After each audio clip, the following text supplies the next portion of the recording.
For coming. So, the topic for tonight is, what is intelligence? People say that I'm supposedly intelligent. What does that mean? People say, oh, this person's intelligent, this person's not.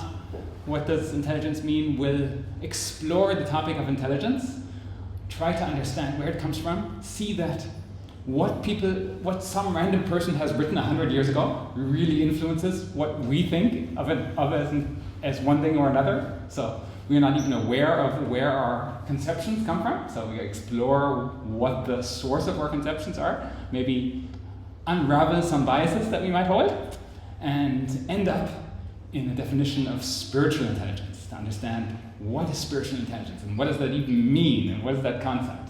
So if that sounds all good, let's get started. All right. Can anyone name someone that they consider intelligent from history? Anyone? Einstein. All right. Yes. the obvious thing that people think of. Well done. Saw the outline. Yes.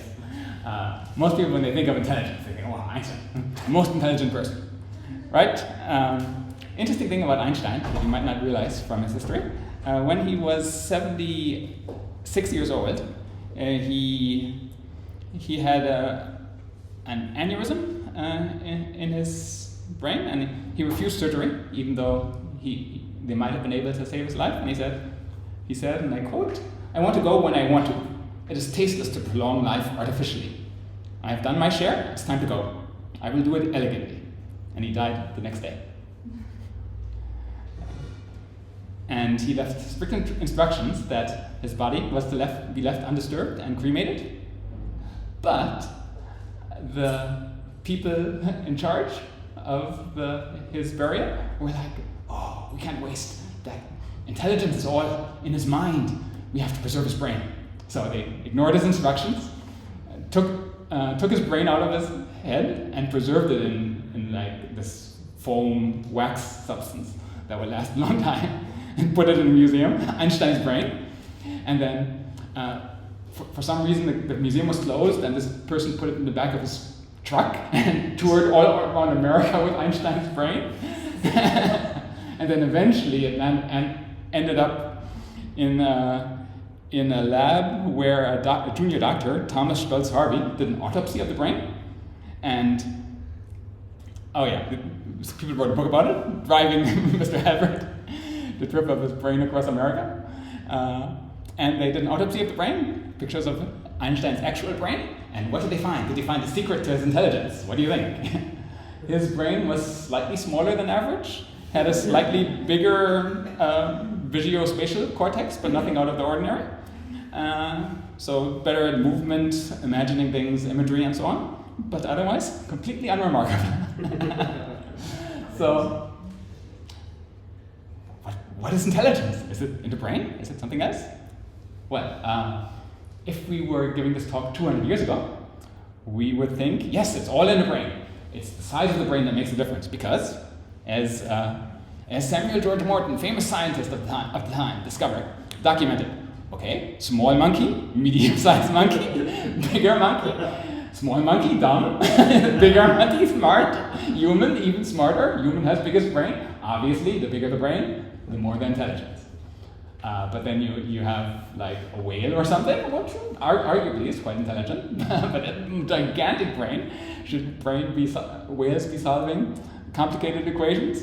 No. So this is clearly not all there is to intelligence. The size of the brain might have some impact, but it's not what it is. Because Einstein had a smaller brain than average. You'd think that the biggest brain would be the smartest, right? So then, French scientist Alfred Binet, he was studying in the Sorbonne in Paris, which is like the most elite. Anyone from France here? No? Yeah, so Sorbonne is like the most elite school in France, at least it was at the time.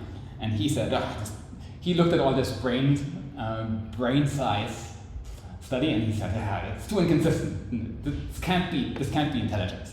There must be something else. I will devise a test to study intelligence. So he came up with a testing method to see what to see how to measure intelligence in people, because previous to that, people didn't really have a grasp on what is intelligence. So he came up with a testing method.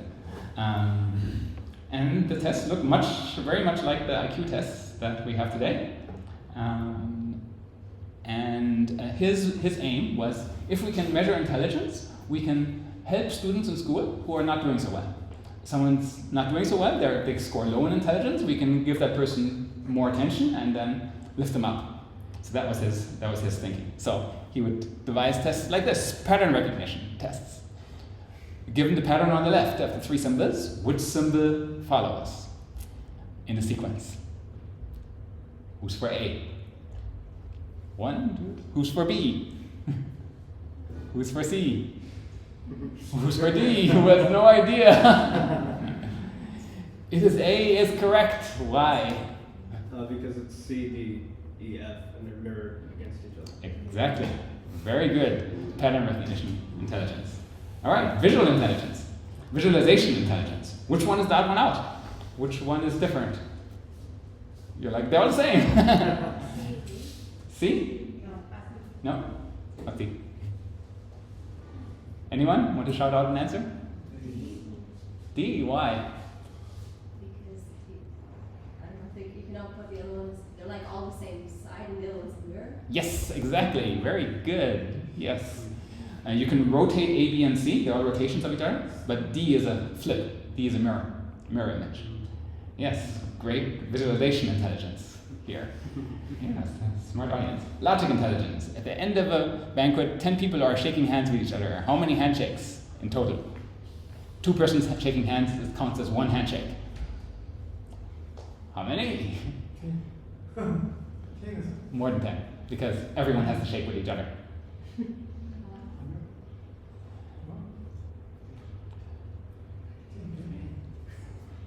No, there's 10 people. Each person has to, only 2 people can shake hands at a time, so all 10 people have to mutually exchange handshakes with each other. So it's 9 plus 8 plus 7, yeah, plus 6. Yes? 45. Yes, 45, great logic. Yes, it's 45. 9 plus 8 plus 7 all the way to plus 1 is 45. Classification, this one's pretty easy. Promise this is the last one. Which number doesn't belong?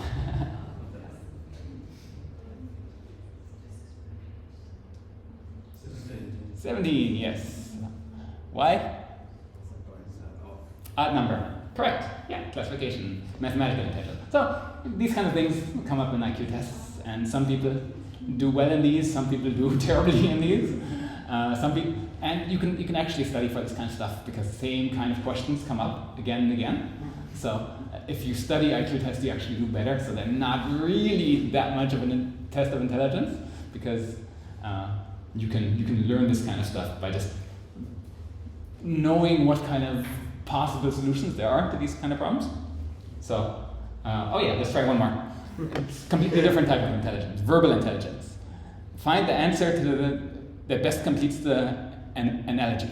People to democracy equals wealthy to anyone? Autocracy? Oh, one at a time? What's that? Autocracy? No. No. Anyone else? You want to say something? No? Oligopoly? No. It's getting narrowed down. Plutocracy is right. Yeah. Plutocracy is, yes, you knew it. You should have said it. Plutocracy is ruled by the wealthy, which is kind of the world today, is it not? Governments are under control of the wealthy. So, these kind of intelligence tests measure different aspects of what Binet classified as intelligence. So from his study, and he gave this test to thousands of people, Binet figured out that intelligence is changeable. You can intervene and teach someone to become better at these kind of tests. Intelligence doesn't measure innate or unchanging ability. It's changeable again, and definitely should not be used to rank students because it can be changed. It's only there to help problem students and help problem students improve so they do better in school. So, of course, what was the first thing? What was the first thing everyone did? threw everything out that he said and let's rank students and classify who's smarter, who's not smart. And let's ignore the dumb ones because they're hopeless and focus on the good ones, the high achievers. So pretty much immediately people started ignoring his advice. And Henry Herbert Goddard, who was in England, took the French tests, translated them to English, gave them to students all over England, and introduced scoring categories known as IQ, and assigned names to different IQ. And this is where these terms come from. He invented them pretty much. And these words were around, but he kind of put them on a scale. And completely took the testing, ignored the explanation of the testing. So, and this still influences us. This was like, in the 1940s, 1950s. So, this still influences our conceptions today of who's smart, and people think that, oh, I'm dumb or I'm smart, and it's largely due to this idea. And he generally thought that human worthiness was based on their IQ score. If you have low IQ score, you're less worthy. And he even decided, well, I'm going to measure people in Africa, and obviously they've never seen an IQ test like this before, and they do really badly. And he's like, aha, we in England are so much smarter as a race. And his conclusion was, what we should do is we should eliminate all the lower races so they don't breed, so that humanity gets smarter, right? We're helping humanity. So he was a strong believer in eugenics. In his words, the lower IQ people are unfit for society and should either be removed through institutionalization, put them in an asylum, sterilization, or both. So, nice guy. Henry Herbert Goddard. Cross him out of your list of people you want to invite for Christmas. So since then, of course, his ideas were, there's some merit in the testing, but then his conclusions are, of course, not what we want to follow. People have studied, is actually intelligence inheritable? And is it something that is based on your parents, who you come from? And tests, so what do you think? Is it, how much of intelligence depends on the intelligence of the parents? Anyone shout out a number? 10%? 20%? 30%. 30%? In official testing, it's somewhere between 30 and 80%. So basically, depending on how you test for intelligence, you get a different number. Yeah. No one knows. Even studying identical twins, you get, depending on how identical twins' life path goes, they get radically different intelligence, even though they have the same genetics. So yes, in general, conclusion now is that intelligence is changeable, and intelligence is based on some genetics, some heritage, some how you grew up, teachers, some practice. All of those things can improve intelligence, and there's many things that can degrade intelligence too. So, for example, brain damage, drugs, abuse, lack of schooling, all of these things can degrade intelligence. So, like for example, in the pandemic that we just had, intelligence scores dropped drastically from what was expected because the school was locked down for like a year or two in various places. So students could not go to regular school, means what you would expect in an intelligence score goes down. So intelligence is changeable up or down, depending on external circumstances. So then you think about the question of, oh, okay, so intelligence is changeable. We know a little bit about the history of intelligence. We know where our bias comes from in terms of what is IQ, what is intelligence. So why? Who would think that it's a good idea to be intelligent? Is intelligence a good thing? Yes or no? Yes? Yeah? Yes? No, but we have something called like emotional intelligence. Yeah, okay. That is. Yeah, but as a whole, as a whole, it's good to be intelligent. Yes. Yeah. So most people are like, yeah. I think it depends. Yeah, it depends. I think it depends. Yeah, why do you think it depends? Well, because if you're really intelligent but you damage all your surroundings and don't care about whatever you're doing, it's intelligent depending on the perspective. Yeah. So someone that seemingly is non-intelligent but doesn't care might actually be happy, lead a happy life. Yes, depending on the perspective, he might be ignorant from one eye, but he might not damage anything. So he might be just living his life, not doing much unintelligent things, but he's not damaging anything. So. Yeah, good point. Very good point. So if we take the traditional view of intelligence as measured by IQ tests, here's a comic. I'll just read it. So you belong to Mensa, huh? Mensa is the society for super intelligent people who score really highly in IQ tests. Yes, it's an elite club that requires its members to have IQ within the top 2%. What do you do with all the fantastic brain power? Solve world hunger, find new energy sources, stop poverty? We mostly do word and math puzzles. Oh, inspiring. So what do you do with high intelligence?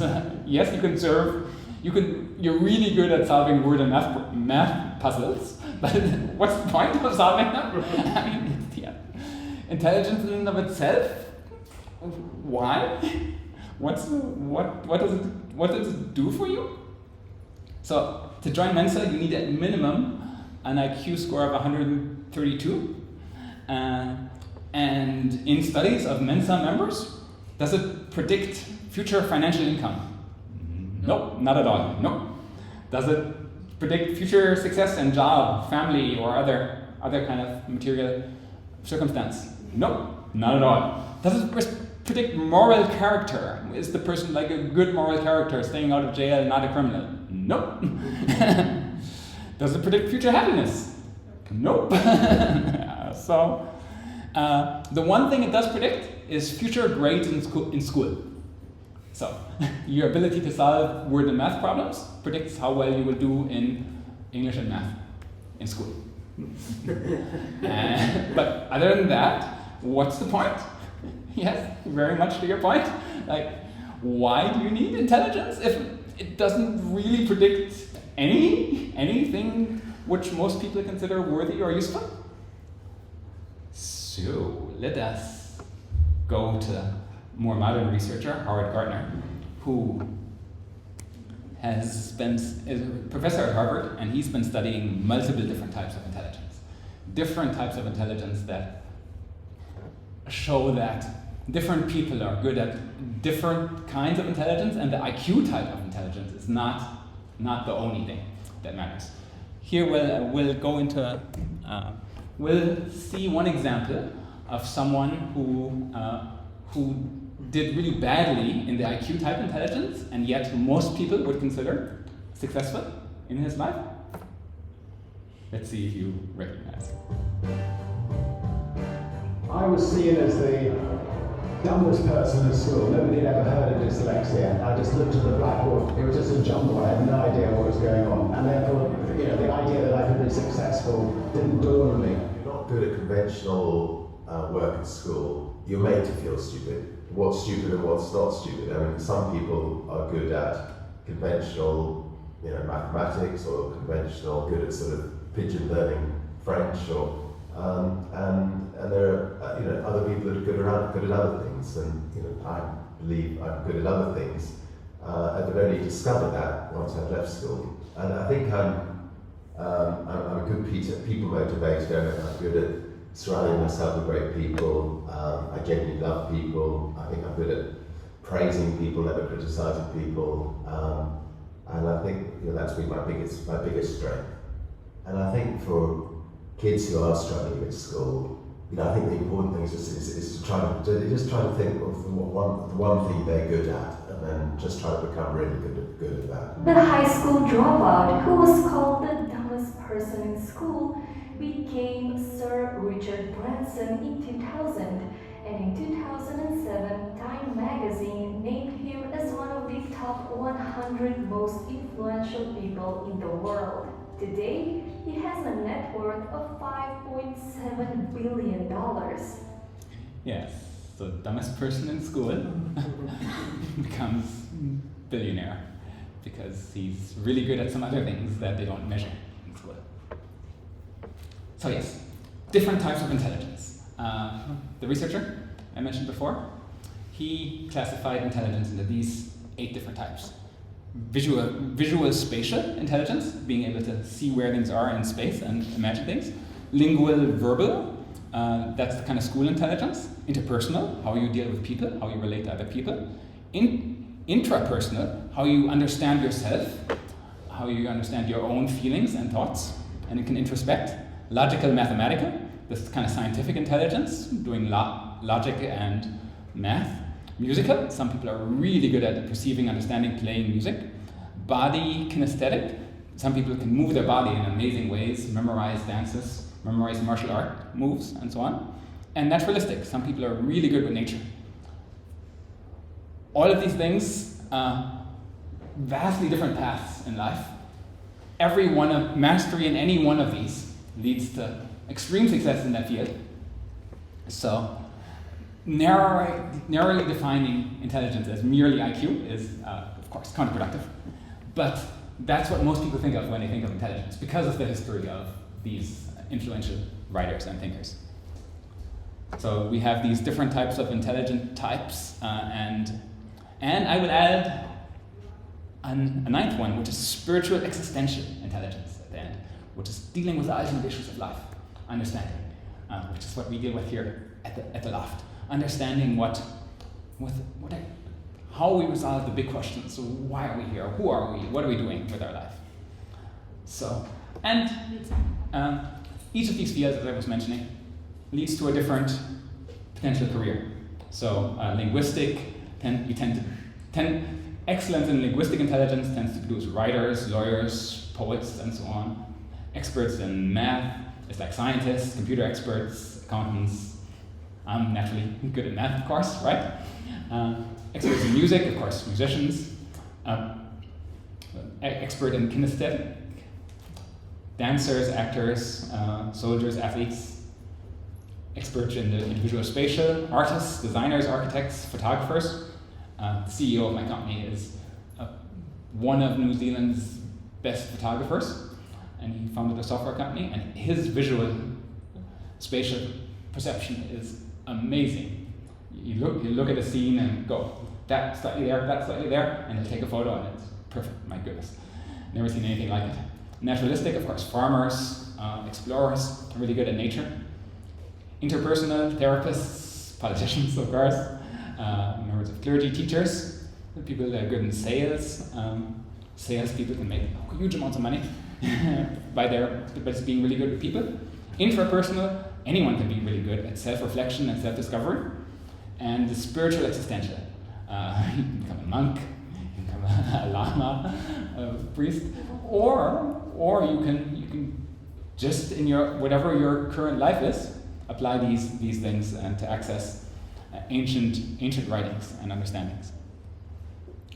So the first 8 types of intelligence most people can relate to. Everyone's seen someone that has succeeded in these kind of areas, and of course, if all you want to take from this talk today is, wow, I was thinking I was dumb, but actually I'm like really good at one of these things, and I should pursue that and not beat myself up that I'm not good at math or language, which is all that society seems to appreciate, at least in one in the kind of school university kind of society path. So if there's so much more that you can explore. And if that's all you take from here, great, go for it. Explore your life as a dancer, for example, if that's what you want to do. But if you want to go into this spiritual existential type of intelligence, let's delve a little bit deeper into that and see what that means. So we'll go to one of the, in modern times, most prominent and expert teachers of spiritual intelligence. And that's Srila Prabhupada, who founded the Krishna Consciousness organization in the Western countries in the 1960s. So he translated most of the books from Sanskrit to English, from one foreign language to another foreign language. He is from India, so he learned Sanskrit and learned English and translated from, like, can you imagine translating like from Japanese to German or something? And doing a really good job. So he translated all these books. And his definition of spiritual intelligence is that one has to use one's intelligence to understand what is real happiness. A foolish person cannot understand what is real happiness. So if you're spiritually foolish, you don't know what happiness is. One thing you have to understand about Prabhupada, he speaks extremely strongly, and he does it out of love. And we'll play a clip of him later. You will see his extreme conviction in what he's speaking, mixed in with extreme compassion for the person he's speaking to in the audience. So it's this mix of you really get the feeling he knows what he's talking about, because he's studied this his whole life, and he's supremely expert in understanding the spiritual existential happiness category, spiritual existential intelligence category, and he wants to share that with the world. And he's studied every philosophy, every which way, and has come to an ultimate conclusion that he is 100% on. And that's very refreshing in an age where everyone kind of hedges their bets. No one quite wants to say what they think, but he's like, this is the way it is. You take it or leave it. You don't have to take it. You can do whatever you want. But if you want to follow a firm path, he's got it for you. So one has to use, if you don't use your happiness, if you don't use your spiritual intelligence to get yourself happiness, you're foolish. So, and real happiness. So, complete intelligence. Intelligence refers to the power to analyze things in their proper perspective, going into more depth here. i.e., understanding what is spirit and what is matter. Ordinary knowledge obtained by a university education pertains only to matter, and it is not accepted here as knowledge. University school knowledge is material knowledge, which is helpful for material things, but for spiritual happiness, not so much. Knowledge, spiritual knowledge here, means knowing the distinction between spirit and matter. In modern education, there is no knowledge about spirit. They are simply taking care of material elements and bodily needs. Therefore, academic knowledge is not complete. And I find this, I have a PhD, right? Not a mention of anything spiritual, anything about consciousness in my, how long was I? 10 years in university. No one even talked about spiritual knowledge. And Prabhupada saying that's very incomplete. You're ignoring a really significant aspect of intelligence and knowledge by focusing entirely on matter and not focusing at all on the spiritual. And scientists will say, oh, that's unscientific. By whose standard? Right? So, even further, quoting Prabhupada on what is spiritual intelligence, is, and giving some advice on what to do, is humans should be intelligent enough to ask what they are and why they have come into the world, what their duty is and who the supreme controller is, what the difference between matter and spirit is, etc. There are so many questions, and the person who is actually intelligent should simply inquire about the supreme source of everything. Atyo jnana jigyasa, which means now is the time to inquire into the absolute. A living entity is always connected with a certain amount of intelligence. But in the human form of life, the living entity must inquire about their spiritual identity. That is real human intelligence.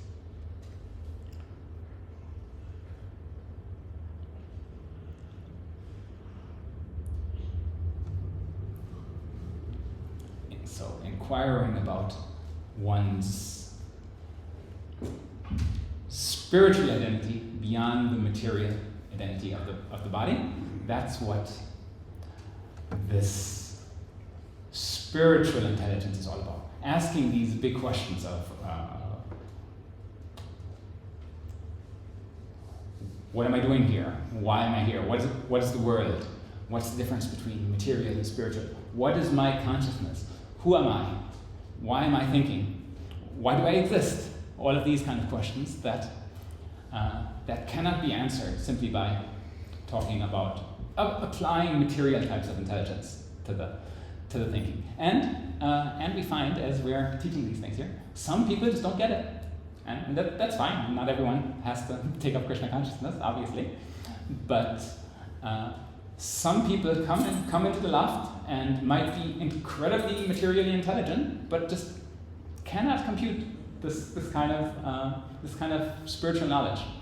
They can even be willing and try to read some of the books and try to understand, but it just doesn't work, and they end up going away after a couple of sessions, coming a couple of times, and it doesn't work. And then someone else comes in who might be materially unremarkable, but then really takes to the spiritual intelligence and dives into these questions and finds incredible meaning and transforms their whole lifestyle and turns their future around by thinking and applying themselves to this spiritual wisdom. So here is a short clip of Prabhupada talking with a social worker, and they're debating what is real social work and how do you help people attain spiritual intelligence and ultimate happiness, peacefulness and happiness. And the social worker has some ideas and Prabhupada has some ideas. You might find Prabhupada's accent a little bit hard to follow, but there's subtitles. The more you listen to him, the easier it gets. Prabhupada also is quite humorous, so you'll hear him respond to something, and it's a joke that the social worker doesn't get. so it's quite funny also. So you get it when it comes up. I'll tell you where the social worker says, "Oh, we're here to help society. We're here to help people," and he's like, "We're people. You should help me. You should help us." And he's like, "What? No, apply your government money to help me.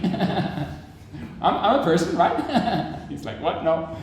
So anyway, I'll play it and you can see what you think. Social welfare. So just to look after those who are in trouble. Everyone is in trouble. Right? At the present moment, even the ministers are in trouble.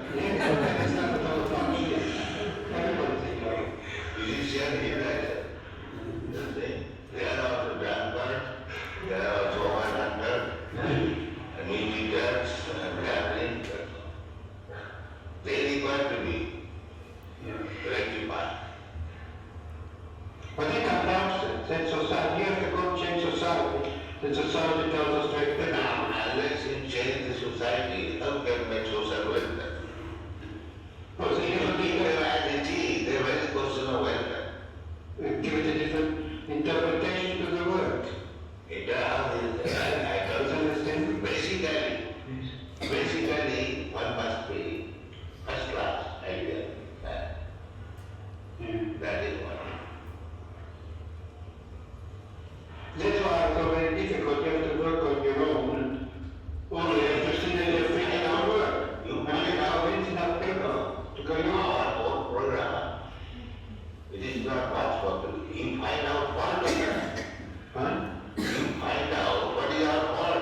And we know that differently. Yeah.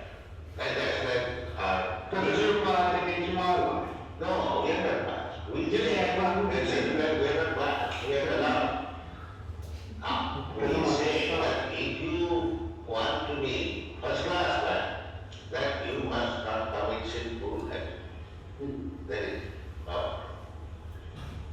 But as a public servant, I'm not here to change society. Society is not public. What we do, we belong to the public. You must become our servant. What? You are not the servant of the public. So you should become our servant. You be a public servant. A public servant is in our philosophy, is a man who serves the minister elected by the people. And this way he serves the public. Yeah. And what the public decides, what we are involved with the public. That's why we are proposing here. I'm not proposing. Krishna said that one must be peaceful. But how to become peaceful? If his mind is always disturbed, how he can become confident? So that is the secret of success. You want to make people peaceful, but you do not know how to make them peaceful. Yeah. But therefore we have to adopt this. We have a competitive society. We say that in chant Hare Krishna, eat here sumptuously, live here comfortably, and good. It is there. If anyone, even a madman, agrees to these things principles, that let him chant Hare Krishna mantra, take whatever nice food stuff we prepare, take, and live peacefully. He will be peaceful. So, what do you think? The social worker didn't quite know what to say. But in the end, he makes this point, Prabhupada makes this point that, even the ministers that are so-called directing your social work, they are not peaceful. And to become peaceful, you need to follow a program of spiritual transformation, which is like eating spiritualized food, doing meditation, mantra meditation, living in an appropriate situation where there's good influence of like-minded people. And there's of course more to it, but just that as a start, that can transform someone and make someone spiritually peaceful. And when someone's spiritually peaceful, then there can be happiness. Because without peace, there's no chance of happiness, which is teachings of Krishna's teachings in Bhagavad Gita that Prabhupada is referring to there. And that is true social work, because other social work, he's like, well, even the people that are directing the social work are not benefiting from the social work. So you as a true public servant, you should be helping us and do this, not doing your own thing. So, Prabhupada's powerful message here. Let's conclude with what is intelligence, the conclusion. First of all, there is very many different types of intelligence, not just IQ. And intelligence is changeable. Someone might not be so-called intelligent in one area, but through practice and learning and help and teaching, someone can improve if sufficiently motivated. And complete intelligence must include the spiritual aspect of intelligence that most people ignore because it's so-called unscientific, whatever that means. It means some person 100 years ago decided, well, this thing is unscientific. Doesn't mean anything. Must include spiritual intelligence because it's an essential part of the human experience. And we should use our intelligence to understand what is real happiness. And real happiness is not dependent on material success or failure.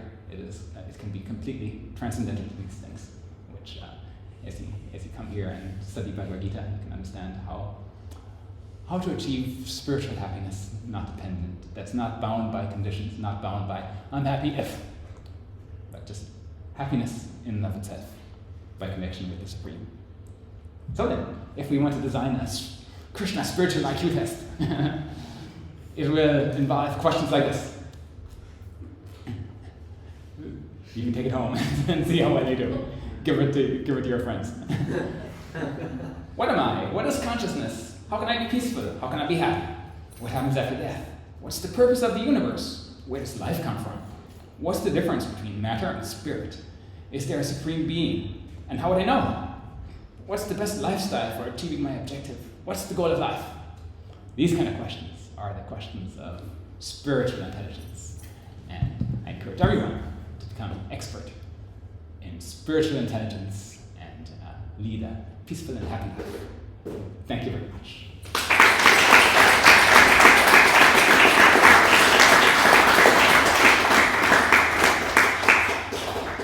Are there any questions?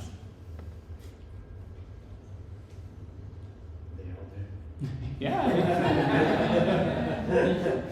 You can ask one of them if you want. Or something else.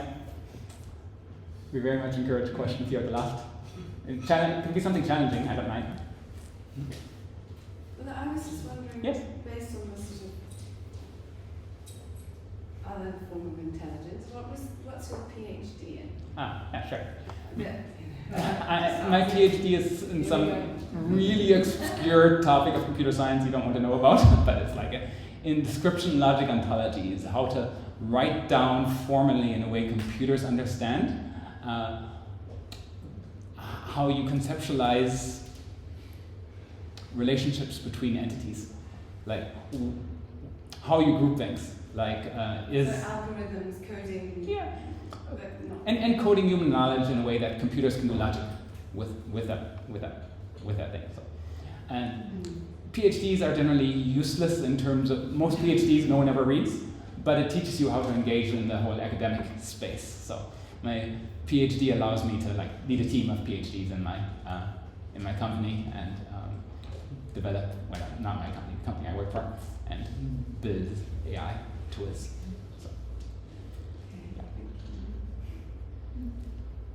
How can you give a definition of intelligence? Sorry, what? I mean, as per your work, like coding, Yeah. and that's the initial stage. But if you're asked to describe coding in the definition, how will you do that? I mean, pertaining to your work, and somehow if it is needed there, then you're supposed to give a definition there. Definition of coding or intelligence. A coding intelligence? Intelligence, not coding. Oh, I'm just curious. Yeah. How would you define intelligence? If somebody asks you the definition. At my work? Yeah. If it's related to the job, I would give a material definition, of course, because if I'm hiring someone and I'm giving the person a coding test and seeing how the person scores, it's really easy to see where's the person at, can they do the job? Obviously, I need to hire people according to their propensity to do the job, but I'd probably slip in some kind of spiritual intelligence thing when I'm explaining. I'm like, yes, but we all know this is not everything. There's more to intelligence than this. Yes? What is the goal of life? Yeah, what is the goal of life? That's a whole other talk, but in one sentence, to achieve spiritual happiness by connection to the supreme consciousness. And yes, we can talk at length about what that means and how to do that and how that's not just some belief system, how that's practical thing that you can apply in your life and achieve results, but yeah. In that talk, Prabhupada was basically saying that society we have today is not very conducive for, developing spiritual intelligence. And in the ancient times, you can imagine people living in the countryside or in forests or something like that. So is it possible to develop spiritual intelligence in the environment that we have today? Yeah, there's a lot of, what would you call it? There's a lot of romanticizing, that's the word, romanticizing ancient times, thinking, in ancient times people were so spiritually intelligent. It really depended where you were and which ancient times you're talking about. So Middle Ages in Europe, no, not at all. People were hacking each other to bits with swords, right? Different places were different types of intelligence, and in any circumstance, if surrounded by appropriate people and access to appropriate knowledge, and someone can become spiritually intelligent. Like even in today's society, most people are not what you would call spiritually intelligent, but there's everyone that's coming here tonight who can, just by definition of coming here, have a certain high degree of spiritual intelligence, because otherwise you wouldn't even have shown up. So, and then from there, someone can develop further. Different people have different propensities. Some people want to really go deep and like become a monk, which is available as a path for someone that wants it. Some people just take a little bit, and it still improves their life for that little bit that they've taken. So, depending on how people take the path and how people absorb the knowledge that's there, that's really always there to a certain extent throughout history, depending on where you are, with some exceptions, of course. You can gather some spiritual intelligence. Yes, great question. Lots of questions. What's something we can do today after this talk to increase our own spiritual intelligence? Well, it depends where someone's at. Some people are like really advanced already and need a different prescription to someone that is like if you're studying math and you know nothing about math, you start with like addition. If you have a PhD, you need something completely different. But for someone that's just starting out, it's what Prabhupada said. You start with the chanting, which the meditation practice, which starts you on the path of purifying your consciousness so you can understand spiritual intelligence. And you have dinner, which is eating, it's not just ordinary food that we're eating here. We're eating spiritualized food that has been cooked with high consciousness, where the cooks are effectively meditating while they're cooking and imbuing their high intentions into the food, and then conducting a ritual to spiritualize the food, which some people eat the food here and they're like, it tastes so good, I can't work out why. Like, what's the secret ingredient? Are there 11 herbs and spices in it, or what is it? And it's like, no, it's the consciousness of the cook. And then when, if you like the food and that's resonating, you like the meditation, that's resonating, and then picking up some of the books and reading and trying to understand the knowledge and seeing the theory behind the practice, to understand what we're doing and why, and then how it works and how it all fits into the universe. And from there, you're off to the races. Actually, I read a book Yeah. about intelligence. It says that there's one more term, emotional intelligence. Yeah. It came much before this IQ intelligence, and it is much more powerful. I mean, that's what I can recall from what I read. Yeah. And Yeah. there's like one term for just sum it up as emotional intelligence. Yeah, emotional intelligence is very much the interpersonal intelligence and the intrapersonal, how you understand your own emotions and how you relate to other people through their emotions. So yeah, that's a genuine type of intelligence. Okay, we need to move on to the next part of our program. Thank you very much. If there's any more questions, please talk to me over dinner. I'm happy to share more of what I know.